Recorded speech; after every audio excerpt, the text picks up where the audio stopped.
আসসালামু আলাইকুম। আপনারা ঢাকা মেডিকেলের অজ্ঞাত রোগীটার ব্যাপারে হয়তোবা জানেন যে তার পরিবার খুঁজে পাওয়ার জন্য আমরা যথেষ্ট চেষ্টা করে যাচ্ছি।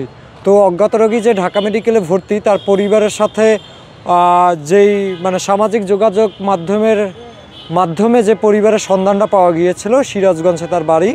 তো ওনাদের সাথে বেশ কিছুদিন ধরে যোগাযোগ করা হয়েছিল যে ওনাদের পক্ষ থেকে আসলে একটা দেখা করতে চাওয়া বাকি আশা নিয়ে একটা অনীহা বাকি দ্বিধাদ্বন্দ্বের মধ্যে ওনারা ছিল। ওনারা প্রাথমিক অবস্থায় রোগীর যে দাড়ি ছিল, তো সেই দাড়ির ছবি দেখে বাকি ভিডিও দেখে ওনারা বলেছিল যে ওনাদের ছেলে। পরবর্তীতে ওনারা যখন এই মাথার অর্ধেক যখন নাই এবং পোকায় খাওয়া, আমি যতটা ধারণা করতেছি এই ভিডিও অথবা এই ছবি দেখার পরে ওনাদের ডিসিশন হয়তোবা পরিবর্তন করেছে, যে হয়তোবা ওনারা ভয় পাচ্ছে যে এই রোগীর পিছনে এত টাকা সুস্থ করতে ওনারা কিভাবে খরচ করবে, অথবা এই রোগী নিয়ে আগামীতে তাদের কি হবে। এই চিন্তাধারা থেকে হয়তোবা তাদের সিদ্ধান্ত পরিবর্তন হতে পারে। আমি বলছি না যে তার পরিবার, কিন্তু ওনারা আজকে আসছে এবং আমি থানায় যোগাযোগ করেছিলাম, ওনাদের নিকটস্থ থানা এবং চেয়ারম্যানের সাথে এবং উপজেলা প্রশাসকের সাথে। তো সব কিছুর সাথে যোগাযোগ করার পরে ওনারা আজকে ঢাকায় আসছে সন্ধ্যার পরে। তো আমরা যেটা দেখতে পেলাম যে ওনারা দাবি করতেছে যে বর্তমানে রোগীর আসলে ক্লিন শিফট করানো, যাতে আসলে পরিবার খুঁজে পেতে সহজ হয় আমাদের জন্য পথটা, সেই কারণেই মূলত ক্লিন শিফট করেছিলাম। তো ওনারা এখন দাবি করতেছে যে এটা ওনাদের ছেলে না। তো ওনারা দাবি করেছিল যে দাড়িওয়ালা ছবিটা আমাদের ছেলের সাথে কিছু মিল আছে। এখন ওনাদের গ্রামের মানুষ বোঝানোর চেষ্টা করছি, এবং যেখানে একটা মানুষ দিনের পর দিন রাস্তায় পড়েছিল, পোকায় খেয়ে ফেলেছে মাথার অর্ধেক, তো সেই মানুষটার আসলে রং বাকি শরীরের গঠন দেখে আসলে চিহ্নিত করা একটা বোকামি। তো আমরা ওনাদের প্রস্তাব দিয়েছি যে আপনারা যদি রাজি থাকেন আমরা ডিএনএ টেস্টের ব্যবস্থা করব। ডিএনএ টেস্ট করে শনাক্ত করব যে আপনার ছেলে যদি হয়ে থাকে, আপনাদের সন্তান যদি হয়ে থাকে, আপনাদের পরবর্তী চিকিৎসার জন্য আমরা সহযোগিতা করে যাব যতদিন পর্যন্ত সুস্থ হতে যতদিন লাগে। এবং আপনাদের যদি সন্তান না হয়, সেটাও ডিএনএ টেস্টের মাধ্যমে কনফার্ম করে আপনারা চলে যাবেন, আমরা নতুন করে পরিবার খোঁজার চেষ্টা করব।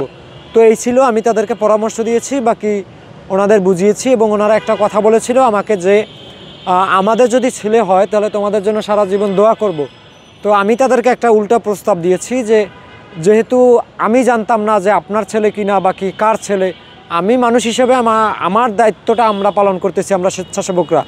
তো আপনি এই রোগীর পাশে যতদিন লাগে ডিএনএ টেস্টের রিপোর্ট পেতে, সেই কয়টা দিন আপনারা রোগীর পাশে থাকেন।